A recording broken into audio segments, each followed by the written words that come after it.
Well, I did a little research, and this is actually the sixth time that I had the privilege of being a part of this church family on a Sunday morning, so I consider that a privilege to be able to share God's Word with you this morning.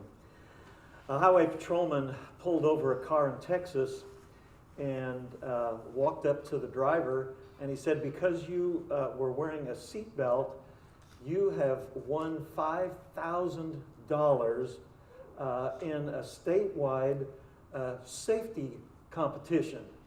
And the driver was just really excited, and the highway patrolman said, so what are you going to do with that money? And the guy said, well, I think I'll start by getting a driver's license. And the woman over in the seat next to him said, oh, don't pay any attention to him. He's just a smart aleck when he's drunk. And all of that commotion waked up the guy in the back seat, and he looked up and saw the cop, and he moaned, oh no, I knew we wouldn't get far in this stolen car. And then there was a tap on the trunk lid, and a voice in Spanish said, are we across the border yet?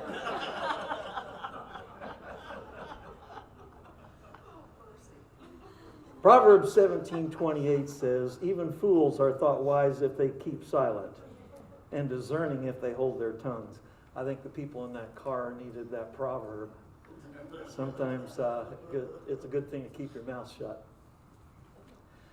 Words are important to us today. Communication is at the heart of healthy relationships. Solomon shares some proverbs that talk about how we talk and how that can either be positive or negative. How our speech can either be an ally or an enemy. So let's begin by looking at a number of proverbs today that talk about how we talk with each other. Proverbs 18:21 says,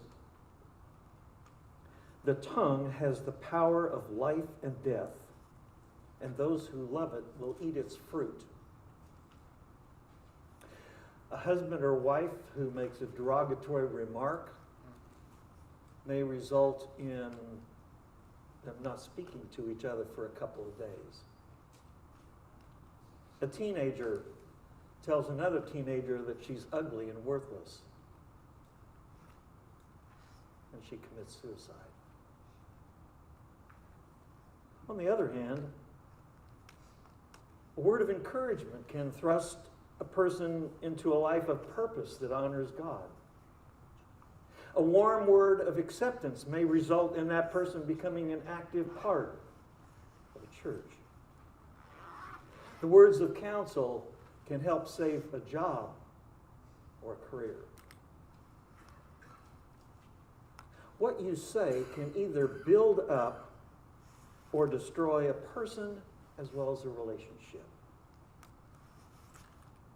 So this morning we're going to look at some important words of counsel from Proverbs. We might call this the Sermon on the Mouth. There are two proverbs that will set the stage for covering this topic of our speech. Proverbs 10:19 says, when words are many, sin is not absent, but he who holds his tongue is wise. Now, if you're an introvert like me, you like that proverb because it just says, just don't talk and you won't get in trouble. And so we might think, well, I guess the best thing for me to do is just keep my mouth shut, and then I'll never stumble and mess something up. But Proverbs 10 verse 20 says, the tongue of the righteous is choice silver. In other words, the appropriate words at the appropriate time to the right person is worth their weight in silver. I looked up the price of silver this morning. It's $25.82 an ounce. Imagine if I were to say to you today, this next week, every time you use your tongue in a righteous way, I will give you $25. Every time this week. Do you think that would affect the way you talk? I'm guessing so. And that's what Solomon is saying. He's saying the tongue of the righteous is worth a boatload of silver. So this morning, you might say, well, okay, I'm not quite sure what a tongue of righteousness is. I don't know if I'm going to qualify. That's going to be a little bit hard. Give me some help here. So we're going to look at 4 things that Solomon says that will help us understand some principles of what it means to have a tongue of righteousness. If you got a bulletin before you came in, there's an outline, a sermon outline you can follow along, or there's some extras on that table back there with that water jug. Sometimes it's helpful, at least for me, to write things down because I'm a visual learner, not an auditory learner, and so I tend to forget things. So if I write it down, it helps me to kind of solidify those ideas, principles in my mind. So here's the first one. Evaluate your thoughts and feelings before you speak. Evaluate your thoughts and feelings before you speak. Proverbs 13:3 says, "He who guards his lips guards his life, but he who speaks rashly will come to ruin." What you say or don't say borders on a life or death issue, whether literally or relationally. Some people tend to just think out loud. You're in a conversation with somebody and you just start blurting out whatever happens to cross the brain waves. And some people say, well, that's how I process things. I just start talking and expressing myself, and then hopefully eventually something good will come out. But in the meantime, all kinds of chaos results in the communication process. Proverbs 16:23 says, "A wise man's heart guides his mouth, and his lips promote instruction." The Good News paraphrase says, "Intelligent people think before they speak. What they say is then more persuasive."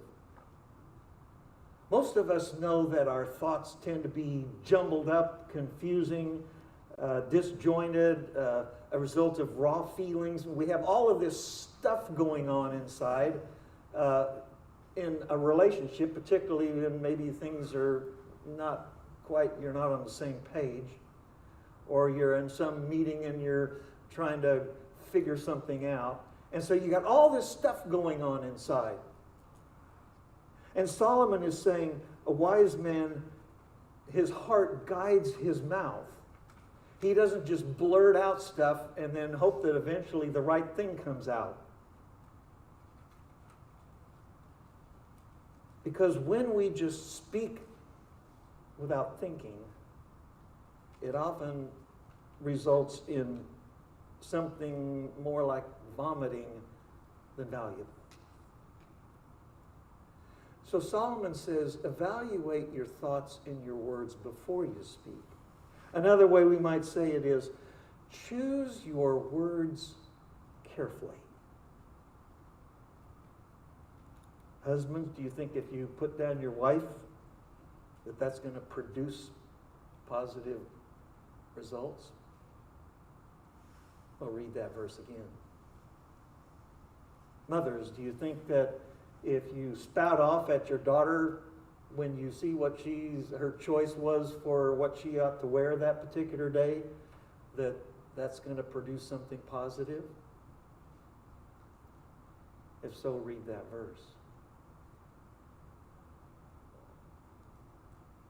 if you think that giving someone a piece of your mind, which quite interesting or ironically doesn't involve your mind, will somehow benefit the other person, then stop and think.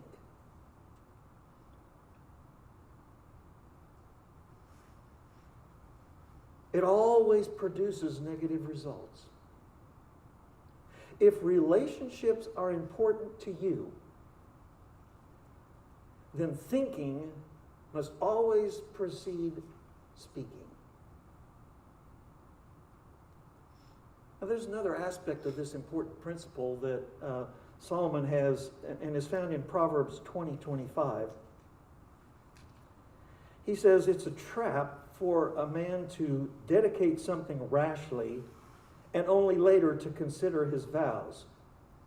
Now, the context of that verse is that a person may go to the temple or a church or a camping event, a church camp or something, and you hear something and you get all excited and you say something, I'm making a vow or I'm making a commitment, and you haven't thought it through. And so you blurt something out, and then only later on you kind of rethink that, and you aren't quite sure whether you were thinking clearly when you made that commitment.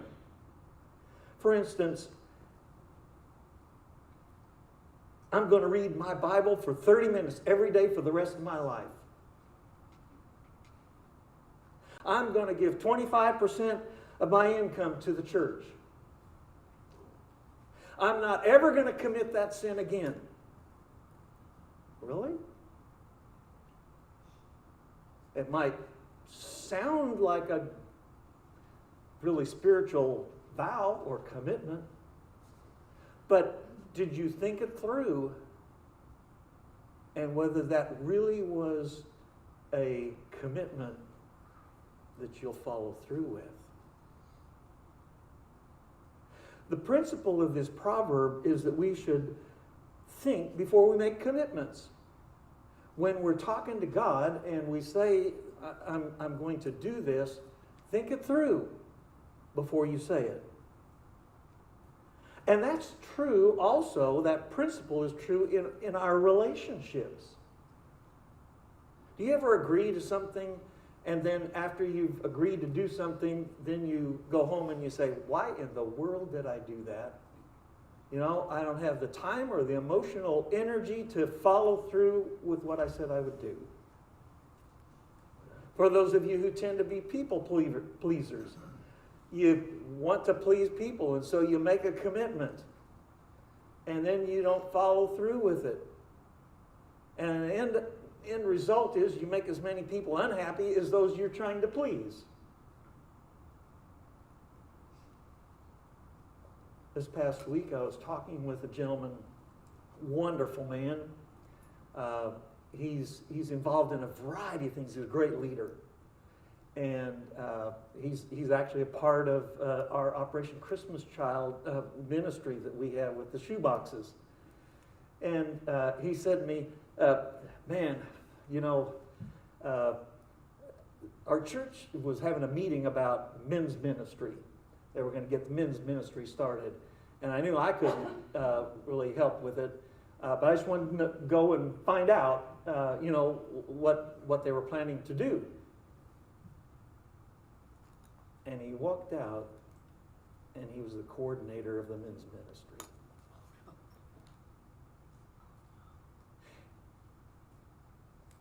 He made a commitment that far exceeded his time and energy because of all the other wonderful things that he's involved in the church. So think through those commitments before you say them. And it's okay for you to say, you know what, I need to think this over. I need to pray about this, and then I'll get back to you. And that gives you that buffer zone so that you don't make a commitment that ends up not being very well done and actually makes people unhappy rather than happy. And that makes God say, why did you make that commitment that you never were possibly going to be able to fulfill? So evaluate your words and feelings before you speak. Think through ahead of time so that what you say will be righteous speech that's worth silver. Number 2, actively listen before you speak. I love Proverbs. One of my favorite ones is Proverbs 18:13. It says, "He who answers before listening, that is his folly and his shame." Sometimes we think before we speak, that's number 1.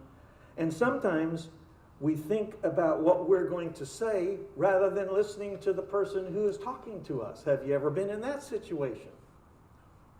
Where you're in a conversation and somebody starts to say something and immediately your mind is rolling on how to respond to what they have said, and you quit listening because you're already getting your 3 points about how you're going to respond to what they're saying right now. There's a Spanish proverb that says, "Two great talkers will not travel long together."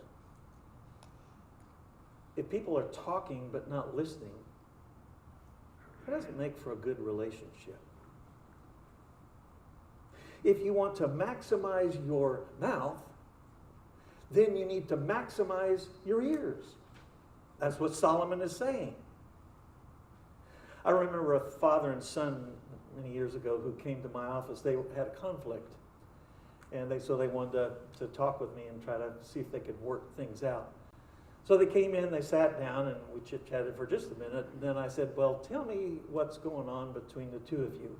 And the father started in, and he's just ranting and raving.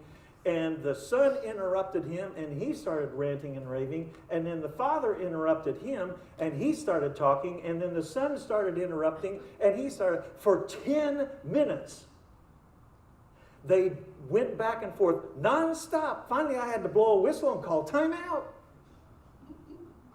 Because everybody was talking, and nobody was listening. And it's no wonder they didn't get anywhere. You know, it's the hardest thing to do when you have a conflict with somebody, to listen. Why is that? Because it's a competition and I want to win, and the only way I win is if I talk. And the end result is what? A broken relationship. It goes even farther. Proverbs 18:2 says, "A fool finds no pleasure in understanding, but delights in airing his own opinions."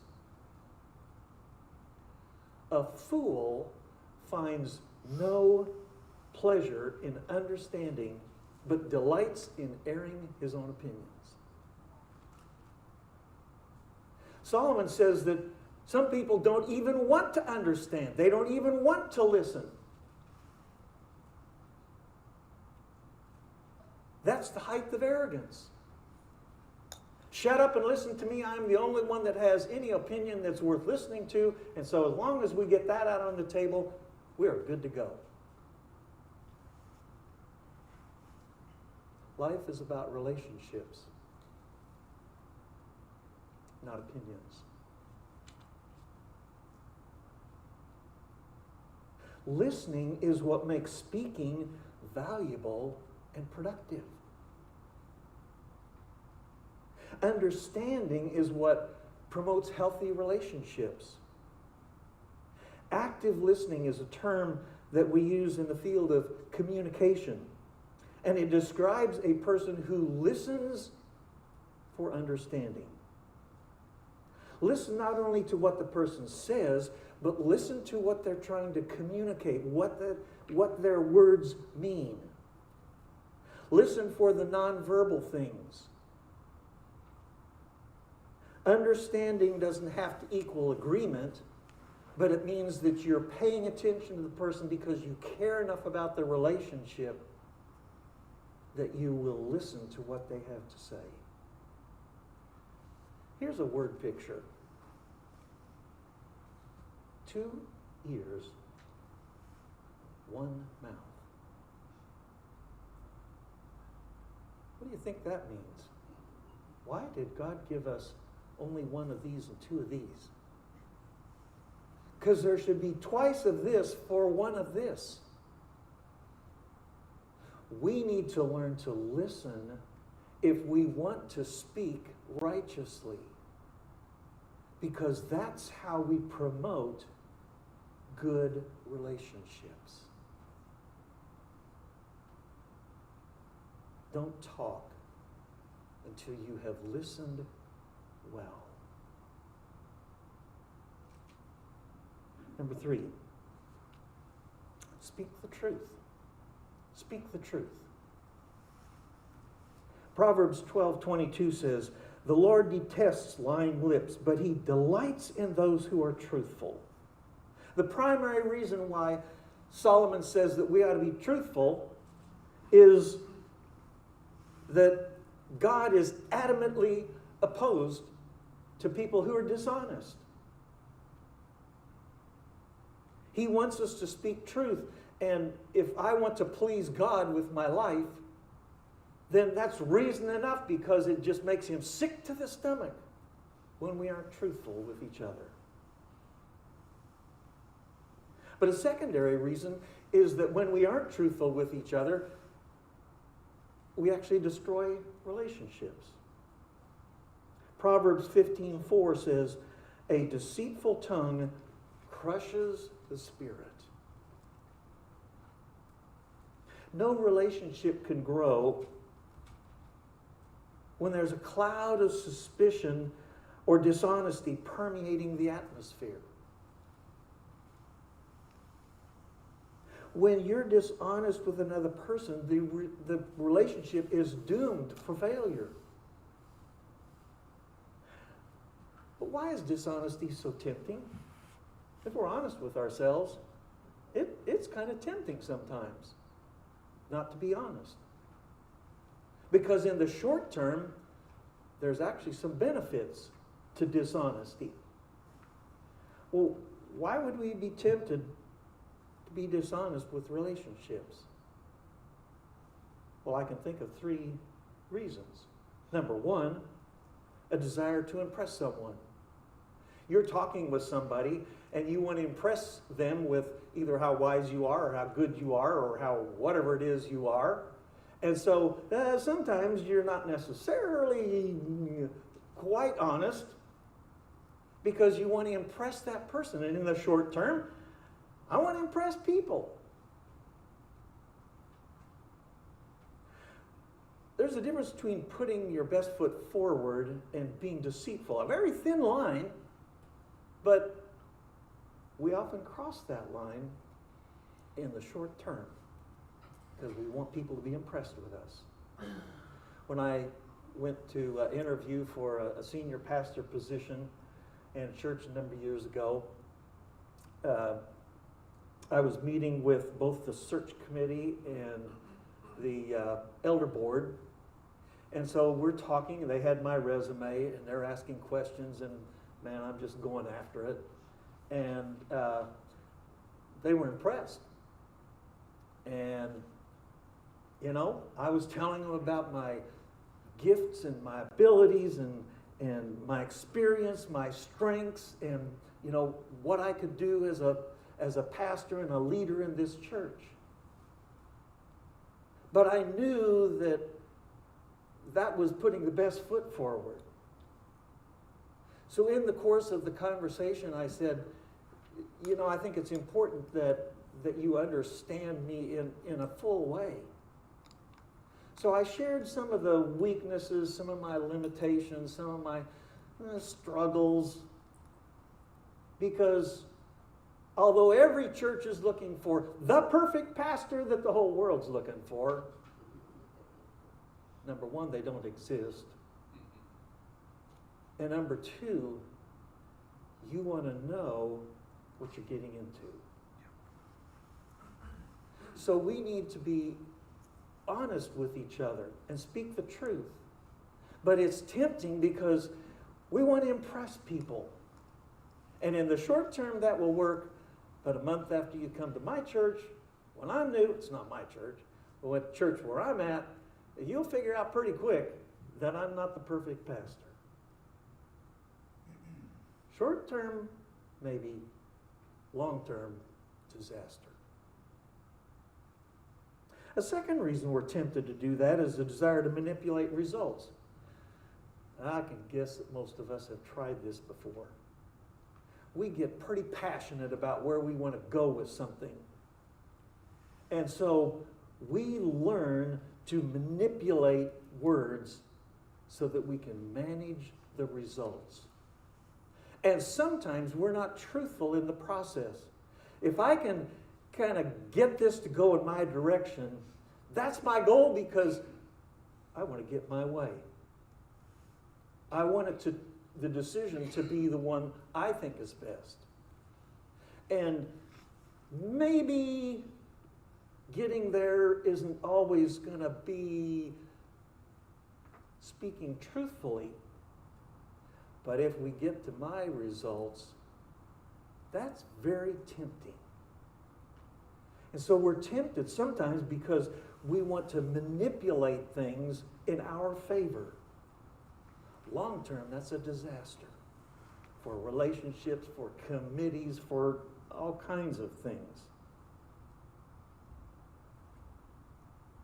Number 3, reason we're tempted to do this is a desire to avoid conflict. Sometimes people value relationships, a good thing. But we conclude that the only way that we can really have a good relationship is to avoid conflict. So, speaking the truth may not be the best route to go. So let's just kind of say what we need to say to avoid conflict. But the result is superficial marriages, unsatisfying relationships, and sometimes in marriage, even divorce. That's the long term of trying to avoid conflict, being dishonest. Churches can have the same disastrous results. Cover up the issue, smile, so that things look positive. Put a positive spin on the problem so that it looks like it's not all that bad. But in the long run, confidence and trust erodes, and the momentum is lost.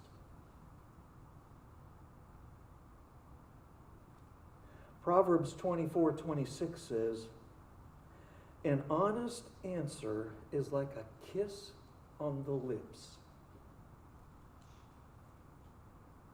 As difficult as conflict resolution is, and many of us aren't all that good at that, dishonesty and superficiality are worse, because the end result always ends up being negative. There's no relationship or intimacy without truth.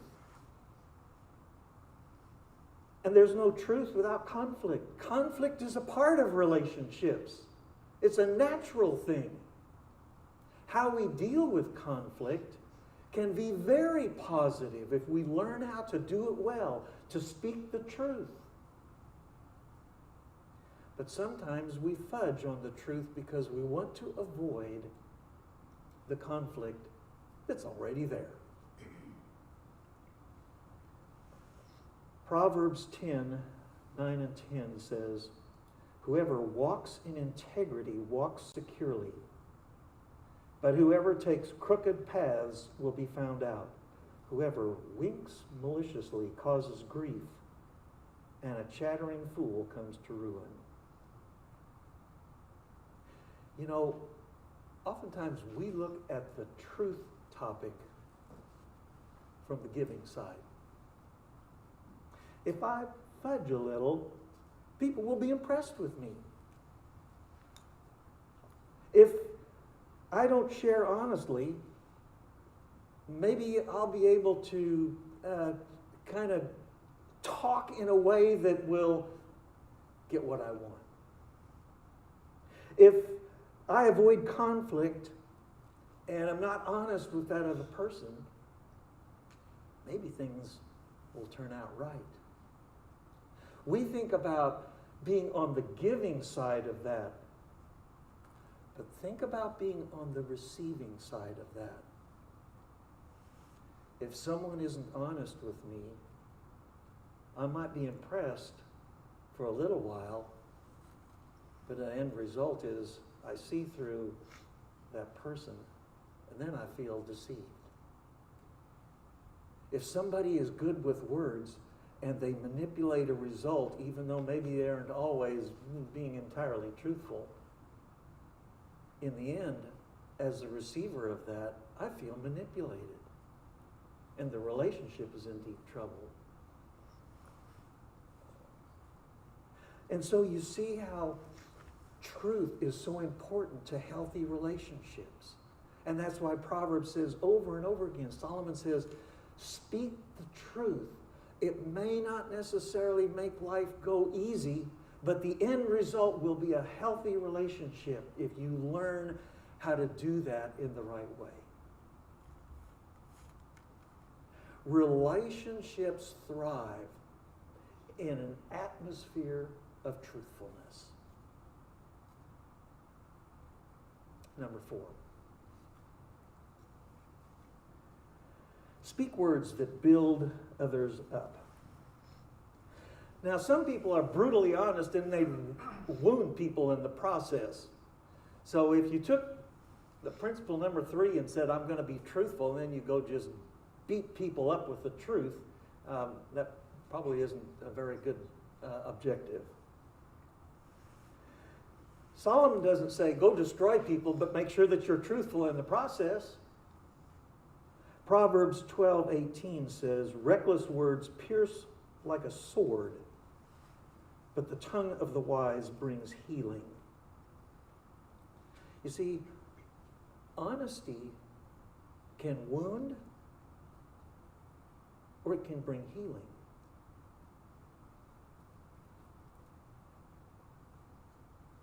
A wise person learns how to be truthful and encouraging at the same time. Proverbs 15:4 says, the tongue that brings healing is a tree of life. How do you speak the truth in a way that it'll bring healing and build others up? Go back to principle number 1. Evaluate your thoughts and your feelings before you speak. Think clearly before you talk. Your attitude is very important. If your attitude is to make sure that person knows where they're wrong, then that's not a relationship of love and care. It's not an attitude of I want to build up another person. It's not sharpening iron. It's tearing up the other person with a brutal knife. If your goal is to put that person in their place, then your words are going to tear the relationship apart. If your goal is to help her become a godly woman, your words of truth can build her up. Your tone of voice and your body language are all a part of communication that can make a difference between building and destroying a relationship.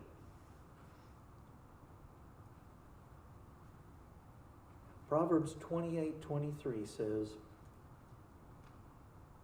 whoever rebukes a person will in the end gain more favor than the one who has a flattering tongue.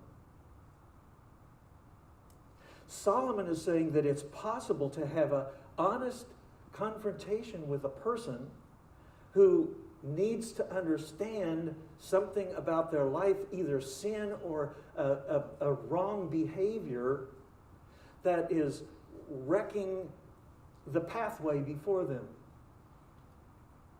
And so it's important that we understand that in love, we confront each other, we talk to each other, we speak the truth, but we do that in a way that builds each other up.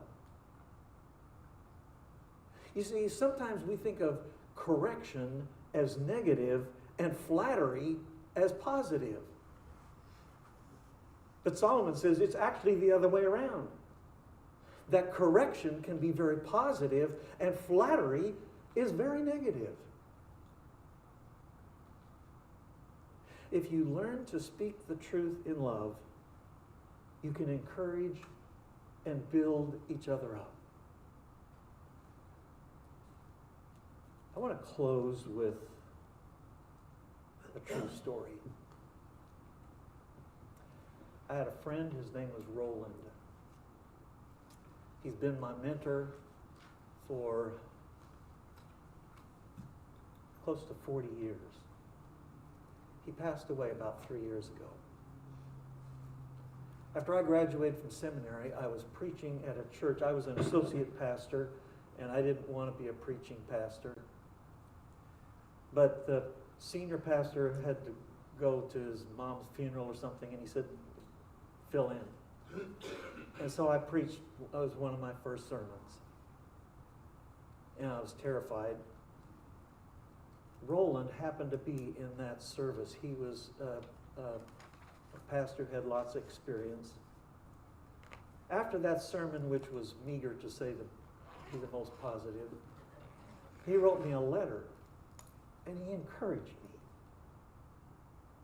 And he told me, keep this up.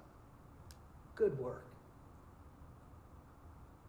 That letter was instrumental in encouraging me to pursue a preaching vocation.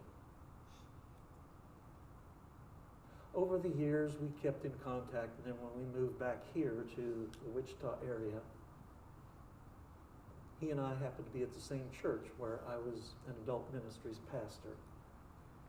And so we'd get together for coffee about every 2 weeks. And I'd share with him what was going on in my life, and I'd share the frustrations, and he'd listen. And we'd talk. Roland was a wonderful encourager. I could tell you many times when he encouraged me. Kept me from handed in that resignation. I give up. He was a great listener. You know why? Because he would just listen. And he would ask good questions. And then when he offered counsel, it was wise. Why? Because he listened and he understood. There were some times when he rebuked me. I knew he loved me. And he said it in such a way that I stopped and I listened and I took his advice. He's gone now. But he is the best example I can think of the Sermon on the Mount. When you get to the end of your life, will someone say, wow, he always thought before he spoke?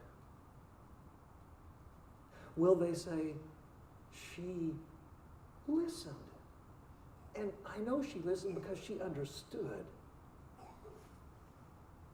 Will they say, he always spoke the truth? And that's what kept that relationship solid. Will they say of you, she always built me up, and I was encouraged.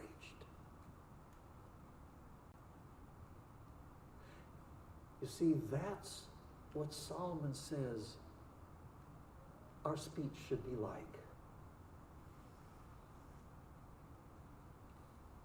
Sticks and stones may build our homes,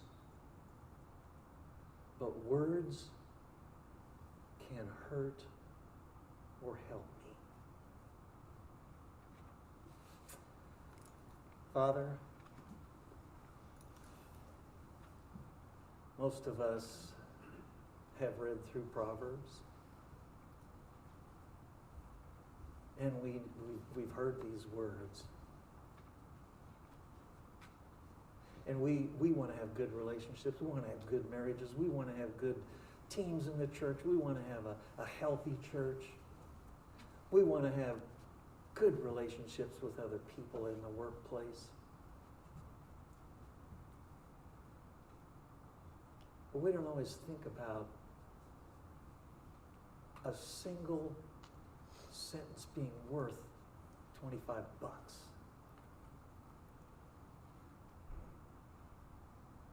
And sometimes we don't go to the hard work of learning to be quiet until we have something that's life-giving, because we value the relationship like you do. Help us to quit thinking me and to begin thinking we. Lord, you know each of our hearts. And you know kind of where we need to start. And I pray that for each one of us, we would start somewhere. That our speech would be characterized as righteous, like silver.